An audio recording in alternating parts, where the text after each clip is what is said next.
Hi friends, videos చేయక 4 రోజులైంది. నేను టైలరింగ్ చెయ్యక కూడా 4 రోజులైంది. ఎందుకు అంటే ఏయో వీడియోస్ పెడుతున్నాను. దేవాలయానికి వెళ్ళాను కదా, ఆ వీడియోస్ కొంచెం పెడుతున్నాను. కథ మీ ముందుకు రాక, మీతో మాట్లాడక 4 రోజులైంది. నేను రీల్స్ కూడా చేయలేదు కదా. ఇప్పుడే వర్క్లోకి దిగాను. బద్ధకంగానే ఉంది. ఈరోజు ఉదయమే వచ్చాం అరుణాచలం వెళ్ళి. ఆదివారం సాయంత్రం అరుణాచలం వెళ్ళాము. ఆ వీడియో కూడా మీకు పెట్టాను. మధ్యలో దేవాలయాల ఫోటోలు కూడా కొంచెం వీడియోస్ అయితే పెట్టాను. నాకు చేతైనట్టుగా తీసి, ఎందుకంటే దేవాలయాలకు వెళ్ళినప్పుడు మనం వీడియోలు తీయటం కుదరదు, తీయకూడదు. ఎక్కువగా మనము వెళ్ళేది ఆ దైవాన్ని చూస్తానికి. ఆయన్ని వెళ్ళక వెళ్తాము. ఎప్పుడో అవకాశం వచ్చినప్పుడు మన కాళ్ళు పుణ్యం చేసుకుంటే, మన నడవటానికి కాళ్ళు, చూడటానికి కళ్ళు పుణ్యం చేసుకుంటే ఆ భగవంతుడి సన్నిధికి అనేది మనం వెళతాం చూస్తానికి. ఆ టైంలో మనం ఈ వీడియోస్ ఎక్కువ చేసుకుంటే కుదరదు కదా. అందుకని నేనేదో ఫోటో కొంచెం సీనరీస్ బాగున్నాయి, కొంచెం ఫోటో తీసుకున్నాను అంతవరకే. కానీ అరుణాచలంలో ఆ స్వామివారిని 2 సార్లు అయితే దర్శనం చేసుకున్నాను. గిరి ప్రదక్షిణ కూడా చేశాను. ఈ గిరి ప్రదక్షిణ అనేది పోయిన కార్తీక మాసంలో మా ఇంట్లో శివలింగం ఉంటే ఆ శివయ్యకి అభిషేకం మా పాప చేత చేయించాను. ఏదో కుటుంబం అన్నాక చిన్న చిన్న ప్రాబ్లమ్స్ అనేది వస్తూ ఉంటాయి. కొన్ని మనం తీర్చుకోగలం, కొన్ని మనం తీర్చలేము. ఆ భగవంతుడి తీర్చాలి. అలాంటప్పుడు మనకి నేను అనుకున్నాను, మా పాపతో కూడా చెప్పాను, నేను అనుకున్నది నీ విషయంలో కొంచెం మంచి జరిగితే అరుణాచలం వెళదాము, అక్కడ గిరి ప్రదక్షిణ అనేది చేద్దాము. నువ్వు చేయలేకపోయినా నేను చేస్తాను నీ బదులు, ఒక్కసారైనా వెళ్ళాలమ్మా అని అనుకొని ఆయనకి అభిషేకం చెయ్యి అని కార్తీక మాసం సోమవారం రోజు రాగి చెంబు ఉంటే ఆ చెంబుతో 101 చెంబులు అభిషేకం మా పాప చేత చేయించాను. ముందు మనం ఎలాగో అభిషేకం చేసేటప్పుడు తేనెని, పాలని, పంచదారని, పెరుగని ఇవన్నీ వేసి ముందు చేస్తాం. అలాగే నేనేం చేశానంటే, నేను అప్పుడు కాశీని వెళ్ళినప్పుడు ఆ శివలింగం తీసుకొచ్చాను. ఆ కాశీ నుంచి తెచ్చిన శివలింగానికి కాశీ నుంచి తెచ్చిన నీళ్ళతో ముందు అభిషేకం చేయించి మా పాప చేత, తర్వాత పాలు, తేనె, పంచదార ఇలాంటివన్నీ వేసి చేస్తాం కదా. అవి వేసి చేయించిన తర్వాత 101 రాగి చెంబు నీళ్ళు అభిషేకం చేయించి నేను అరుణాచలం అనేది వెళ్ళాలన్న కోరిక రావటమే అదృష్టం అంటారు. ఆ అవకాశం వస్తే మాత్రం మనం తప్పకుండా వెళ్ళాలి, గిరి ప్రదక్షిణ అనేది చెయ్యాలి అనేది ఆ సంకల్పం అయితే అప్పుడు కార్తీక మాసంలో అనుకున్నాను. మళ్ళీ కార్తీక మాసం రాలేదు. అయితే ఆ స్వామివారికి మరి మమ్మల్ని చూడాలనిపించిందేమో. మా పాప అంది, అరుణాచలం వెళదామా అమ్మ అని. సరే వెళదామన్నాను. తనే అన్ని ఏర్పాట్లు చేసేసింది. ఆదివారం సాయంత్రం అయితే వెళ్ళాము. మే నెలలో 8వ తారీఖు ఆదివారం సాయంత్రం అనేది అరుణాచలం వెళ్ళాలి అనే కోరిక అయితే టికెట్లు చేసేసింది. అబ్బా, ఎంత మనసు అయితే నాకైతే ఇలాంటి దేవాలయాలకి వెళ్ళి ఎక్కడో పురాతనమైన విగ్రహాలు, పురాతనమైన కట్టడాలు, రాతి కట్టడాలు ఉంటాయి కదా, అసలు అక్కడ ఆ దేవాలయాల ఆ సన్నిధిలో మనము అక్కడ ఆ ప్రదేశంలో అడుగు పెట్టడమే, ఆ ఏరియాలో అడుగు పెట్టడమే మన కాళ్ళు చేసుకున్న పుణ్యం, మన కళ్ళు చేసుకున్న ఆ భగవంతుడిని చూసే ఆ పుణ్యం అన్నమాట. మనం ఈ జన్మలో మనిషిగా పుట్టడమే ఒక అదృష్టం. అలాంటివి మనం ఇలాంటి మంచి మంచి మనసుకు నచ్చిన ఆ భగవంతుడిని మనం కొలవటం అనేది కూడా ఒక అదృష్టం అనే చెప్పాలి. నేను చెప్పే విధానం ఏదైనా సరే కొంచెం ఏదైనా మీకు అర్థం కాక డిఫరెంట్గా ఉంటే నన్ను క్షమించండి. ఎందుకంటే నాకు తెలిసి చేతైన రీతిలో అయితే మీకు నేను చెప్తున్నాను. నాకు మీతో పంచుకోవటం కూడా ఇది చాలా చాలా చాలా ఆనందకరమైన విషయం. నాకు కాశీ వెళ్ళినప్పుడు ఎంత అనుభూతి పొందానో నేను, ఈ అరుణాచలం వెళ్ళినప్పుడు కూడా నేను అంత అనుభూతి పొందానండి. స్వామివారిని చూడటమే ఒక గొప్ప వరం. అరుణాచలం వెళ్ళాలి అన్న ఆలోచన రావటమే ఒక అదృష్టం. చాలామంది వెళ్ళే ఉంటారు, కానీ నేనున్న పరిస్థితుల్లో, నాకున్న ఆర్థిక పరిస్థితుల్లో నేను బ్రతకటమే ఈ పని చేసుకొని అప్పటికప్పుడు నిల్వ ఉన్న వాళ్ళమైతే రూపాయి కాదు. మనం తవ్వుకుంటూ బూడ్చుకుంటూ ఉండే సంసారాలు ఇవి. కాబట్టి మనం ఒక 10,000 ఎక్స్ట్రా ఖర్చు పెట్టాలన్నా మనకు ఆ టయానికి సమకూరవు. అలాంటిది ఒక్క రూపాయి నా చేతిలో లేవు. నేను వచ్చిన అమౌంట్ ప్రతి నెల అందరికి అన్నీ సెట్ చేసేసుకుంటాను. వచ్చే వాటికన్నిటికీ సమకూర్చుకుంటాను. కానీ వెళ్ళాలి, ఆ భగవంతుడు చూసారా, మన దగ్గర ఏమీ లేనప్పుడే ఆయన మనల్ని పిలుస్తాడు అని నాకు అనిపించిందండి. మా పాప తీసుకెళ్ళింది, వెళ్ళాను. అసలు నాకైతే చాలా సంతోషంగా ఉంది. వెళ్ళాము, దర్శనం చేసుకున్నాము 2 సార్లు. మా మనవరాళ్ళు ఇద్దరు, మా అమ్మాయి, నేను గిరి ప్రదక్షిణ అయితే నైట్ 9ంటికి మొదలుపెట్టాము. ఎక్కువ నడవం కదా, మనము నడవాలి అంటే రోజు వాకింగ్ చేసే వాళ్ళకి అంత ఇబ్బంది ఏమో అనిపించదేమో. ఈ టైలరింగ్ వర్క్ చేసుకోవడం అంటే ఎక్కువగా కూర్చొనే ఉంటాము. నడక అనేది చాలా తక్కువ. మనము ఎక్కడికి వెళ్తాము నడవటానికి? ఇక ఏకంగా మనము గిరి ప్రదక్షిణ నడక మొదలు పెట్టామంటే కొంచెం ముందు సరదాగానే ఉంటుంది, తర్వాత అనేది మాకు కొంచెం ఇబ్బంది అనిపిస్తుంది. ఇబ్బంది అయినా సరే అనుకున్నాను కదా, మనసులోకి అయితే ఇబ్బంది అనేది నేను తెచ్చుకోలేదు. కొంచెం మా పిల్లలు మనవరాళ్ళు మాత్రం మేము నడవలేమన్నారు. అన్నా సరే ఎలాగోలాగా ఇబ్బంది పడైన వాళ్ళని తీసుకెళ్ళాను. గిరి ప్రదక్షిణ స్వామివారికి పూర్తయింది. చాలా హ్యాపీగా ఇంటికి తిరిగి వచ్చామండి. ఆ అనుభూతి అయితే మీతో పంచుకున్నందుకు కూడా నాకు చాలా సంతోషంగా ఉంది. ఎవరైనా వెళ్ళాలి అనుకుంటే వెళ్ళలేమండి. ఎంత డబ్బులు ఉన్నా వెళ్ళలేము. మన దగ్గర ఏమీ లేనప్పుడే ఆయన పిలిపిస్తాడేమో మనల్ని చూడటానికి. మనం చూడాలి అనుకుంటే ఆయన ఏదో ఒక విధంగా మనకి ఎవరి రూపంలోనో ఒక రూపంలో మనకి అదొక నిదర్శనంగా కనిపించటమో, లేదా స్వప్న దర్శనాలు ఇవ్వటమో, లేదంటే మనకి ఏదో ఒక సహాయపూర్వకంగా ఎవరో ఒక భగవంతుడే మనిషి రూపంలో మనకి హెల్ప్ చేయించడమో జరుగుతుంది. కానీ ఆ భగవంతుడే మనల్ని చూడాలి అనుకుంటే ఆ ప్రదేశానికి మనల్ని ఎలాగైనా పిలిపిస్తారు. ఆ పిలిపించినప్పుడే మనం వెళ్ళాలి అనేది నేను చాలా బలంగా నమ్ముతాను. అందుట్లో దేవుడి దగ్గర నేను ఏదైనా సంకల్పం చేసుకున్నాను అంటే అది వేరే, ఇక అదే థాట్ నాకు మైండ్లో ఉంటుంది. ఇంకా ఖచ్చితంగా నాకు జరుగుతుంది. నేను ఇంక అదే బలంగా ముందు నేను ఏదైనా సంకల్పం చేసుకునేటప్పుడు ఇక్కడ మెయిన్ విషయం ఒకటి చెప్పాలి. నేను ఏదైనా సరే దేవుడి విషయంలో ఏదైనా పూజ చేయాలన్నా, ఏదైనా వెంకటేశ్వర స్వామికి ఏదైనా 7 శనివారాలు పిండి దీపాలు పెట్టాలన్నా, ఏదైనా చేయాలన్నా సరే, కృష్ణుడికి ఏదైనా 41 రోజు నేతి దీపం పెట్టాలన్నా సరే, దీనికన్నా ముందు నేను చేసే పని ఏంటి అంటే ఆ విఘ్నేశ్వరుడికైతే సంకల్పం చేసుకుంటా ముందు. ఇది నేను ఖచ్చితంగా, ఎందుకంటే ముందుకు నడిపించవలసింది ఏ అడ్డంకులు లేకుండా, ఏ విఘ్నాలు రాకుండా అన్నీ తొలగిపోయేలాగా ఆ విఘ్నేశ్వరుడే మనల్ని ముందుకు నడిపించాలి. కాబట్టి ముందు తొలి దీపం, తొలి పొండు, తొలి నమస్కారం సంకల్పం చేసుకునేటప్పుడు ముందు ఆయనకి తొలి దీపం ఆయనకి పెట్టిన తర్వాత నేను ఇలా చేయాలనుకుంటున్నాను, నాకు చేతైనంత వరకు నేను చేసుకుంటాను. ఎక్కువగా ఆర్భాటంగా చేయలేకపోయినా ఆ రోజు అనేది నాకున్న దాంట్లో నైవేద్యం పెట్టి, దీపం పెట్టి, ఇన్ని రోజులైతే ఇదే పద్ధతులు అయితే కంటిన్యూ చేస్తాను స్వామి. వినాయక, నన్ను ఏ అడ్డంకు లేకుండా నేను అనుకున్న అన్ని రోజులు నన్ను ముందుకు నడిపించు అనేది ఖచ్చితంగా సంకల్పం చేసుకుని వినాయకుడికే మొదలు పెడతానండి.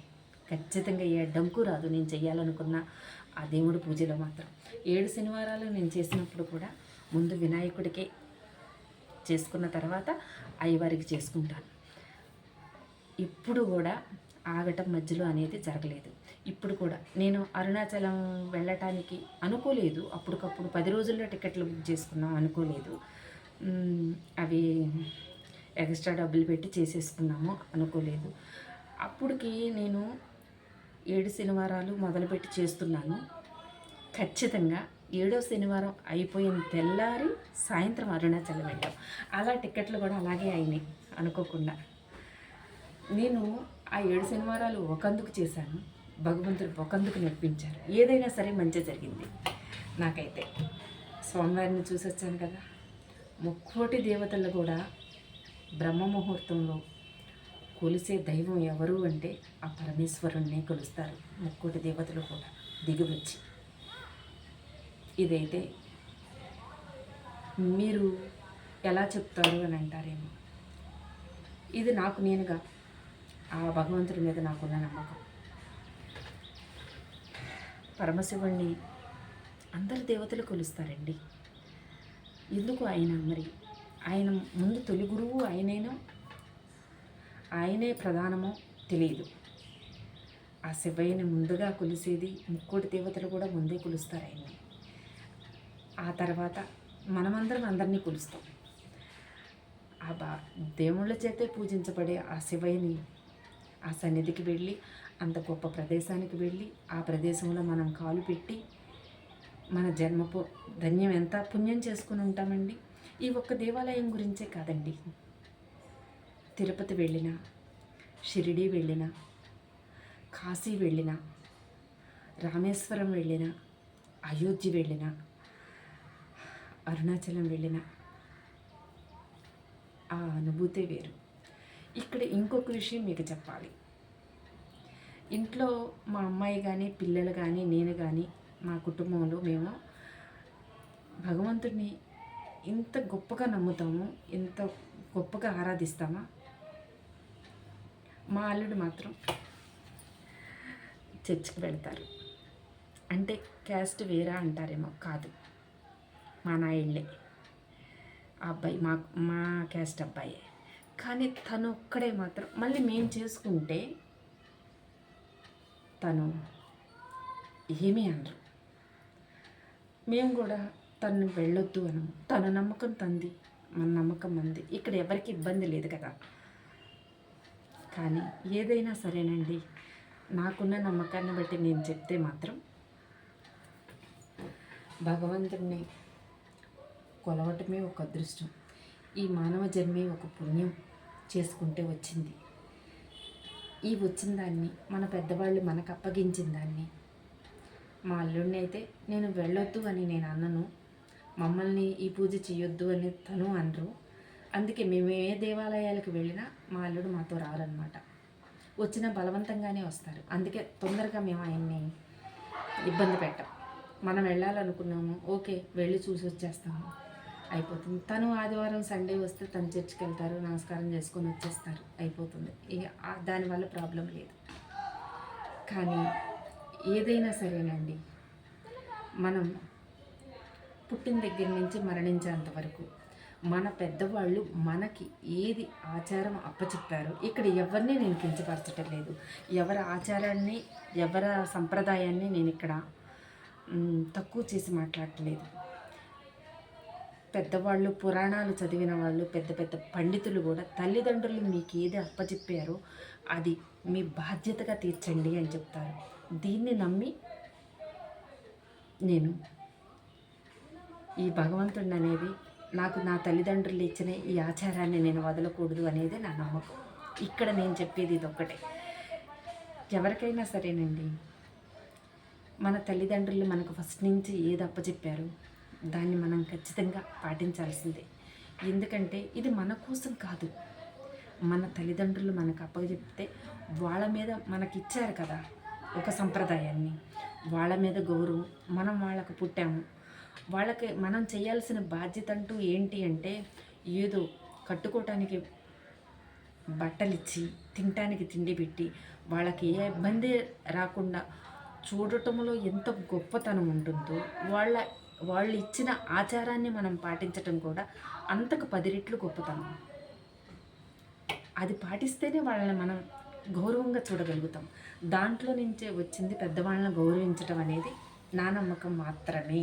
ఇక్కడ ఎవరిని నేనైతే తక్కువ చేసి, ఏ పూజల్ని, ఏ ఆచారాలని తక్కువ చేసి అయితే మాట్లాడట్లేదు. ఇది నాకున్న నమ్మకాన్ని, నేను పొందిన సంతోషాన్ని, నేను అనుభవించిన ఈ అనుభవాన్ని బట్టి చెప్పాను. ఇక 2 రోజులు అయింది కదా మిషన్ వర్క్ చేయక. పొద్దున్నే వచ్చాము, ఇంట్లో పూజ అయిపోయింది. భగవంతుడి దగ్గర నుంచి వచ్చిన తర్వాత పూజ అయిపోయింది. ఆయనకి మరి వచ్చాక ఏ గుడికి వెళ్ళి వచ్చినా మనం ఇంట్లో దీపారాధన చేసుకోవటం అనేది మనకున్న సంప్రదాయం కదా. ఆ పూజ అయిపోయింది. 1 గంట 2 గంటలు రెస్ట్ తీసుకున్నాక పడుకుందామంటే ఇంట్లో నిద్ర పట్టదు, పని ఉంది కదా, ఈ పని చేయాలి కదా. ఇక సరే, ముందు 4 రోజులు టైలరింగ్ మనం మిషన్ పెట్టలేదనుకోండి, 5వ రోజు పెట్టడానికి చాలా బద్ధకంగా ఉంటుంది. ఒక్కసారి మళ్ళీ దాంట్లోకి స్టార్ట్ అయిపోయామంటే ఇంకే ఇబ్బంది ఉండదు. అందుకని 2 లైనింగ్ జాకెట్లు అయితే కట్ చేయడానికి వచ్చేసాను. ఈ కటింగ్ చేసేసి బ్లౌజులు కుడితే ఈరోజు కొంచెం స్టిచ్చింగ్లో కొంచెం బద్ధకం అనేది పోతుంది. తెల్లారికి మళ్ళీ యథామామూలుగా మళ్ళీ టార్గెట్ ఎన్ని కుట్టాలి, ఎవరికి కుట్టాలి, ఏం కుట్టాలి, ఎవరికి ఇవ్వాలి, ఏంటి అనేది మళ్ళీ ప్రాసెస్ మొదలైపోతుంది. నేను చెప్పిన దాంట్లో ఏదైనా పొరపాటు ఉంటే క్షమించండి. నా అనుభూతి మాత్రం మీతో పంచుకున్నానన్న సంతోషం అయితే నాకుంది. అందరూ వెళ్ళి వచ్చే ఉంటారు. నేను ఒక పెద్ద ఆయన చెప్తే విన్నాను, ఏ దేవాలయానికి వెళ్ళినా ఆ ప్రదేశంలోనే మనం కాలు పెట్టినప్పుడు ఆ సంతోషం అనేది మన మనసుకు కలుగుతుంది అనేది. మనకి ఇంకా ఏ ఆలోచనలు, ఏ త్రాటు రాదు అనేది. అదైతే నేను ఏ గుడికి వెళ్ళినా, ఏ దేవాలయం ఉన్న ప్రదేశానికి వెళ్ళినా ఆ అనుభూతి అయితే నేను పొందుతాను. నేను ఆ ప్రదేశంలో కాలు పెట్టంగానే ఒక్కటే అనుకుంటాను, నన్ను ఇక్కడికి పిలిపించావా స్వామి, నువ్వు తిరిగిన ఈ ప్రదేశంలో నేను అడుగుపెట్టానా, ఈ జన్మ ఎంత ధన్యం చేసుకుంది, ఎంత పుణ్యం చేసుకుంది అనేదైతే మనసులో నమస్కారం చేసుకుంటాను.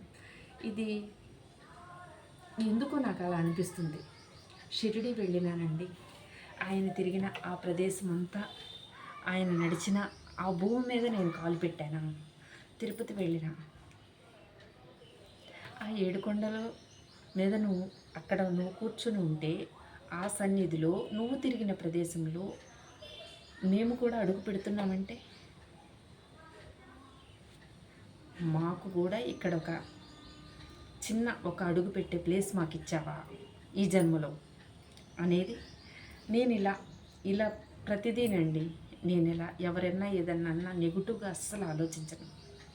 ఇలా ఒక చెడు మాటలో కూడా వాళ్ళు మాట్లాడింది చెడే అని ఆ టైంలో నాకు మనసుకు బాధ కలిగిన తర్వాత నిదానంగా నేను కూర్చొని ఆలోచించుకొని, వాళ్ళు అన్నది కూడా మనకు ఒకందుకు మంచిదేనేమో ఏమో అని ఆలోచిస్తా. అప్పుడు వాళ్ళ మీద నాకు వాళ్ళు అన్నారన్న ఆలోచన కూడా ఇక ఉండదు. నేను ఈ ఆలోచనలో పడిపోతా, ఇది దేనికన్నారు, దీనివల్ల మనం ఎందుకు మారాలి, ఈ విషయంలో మనం మారాలా, మనం ఇంకా కొంచెం మంచిగా మారాలా అనేది మాత్రం నేను ఆలోచిస్తా. ఇది ఫస్ట్ నుంచే నాకున్న అలవాటు. ఇది ఎందుకు అలా ఆలోచిస్తాను అని అంటే, ఎందుకు నెగిటివ్ ఎవరన్నా ఏదన్నా బలంగా నీ మనసుకు గాయపడేలాగా మాట్లాడినా నువ్వు పట్టించుకోవా అంటే పట్టించుకుంటాను. ఆ క్షణం వరకే, ఆ నిమిషం వరకే. తర్వాత నేను ఒకవేళ అది బాధ మనసులో ఉండి పని చేయలేకపోతే ఒక 10 నిమిషాలు ఒంటరిగా కూర్చొని ఆలోచించి దాన్ని పక్కన పెట్టేస్తాను. ఒకవేళ వాళ్ళు అన్నారు, బాధ కలిగింది, ఎందుకన్నారు, అసలు ఏంటి, నేనేం పొరపాటు చేశాను, వాళ్ళు ఎందుకన్నారు, మన పొరపాటు ఏమీ లేకపోయినా వాళ్ళు అన్నారు, పోనీ అయితే మన పొరపాటు ఏం లేదు, అన్నందుకు వాళ్ళదే తప్పు, అలా రాజీ పడిపోతాను నేను. నా వీడియోస్ నచ్చితే లైక్ చేయండి, సపోర్ట్ చేయండి. నేను కూడా కొంచెం ముందుకెళ్ళే అవకాశం నాకు ఇవ్వండి. అందరికీ ధన్యవాదాలు. ఇక సెలవు అంటే ఇప్పటికే సెలవు తీసుకుంటున్నా. ఈ వీడియో నెక్స్ట్ వీడియోకి వచ్చేస్తాం మళ్ళీ. ఖచ్చితంగా మీరు ఫాలో అవ్వాలి.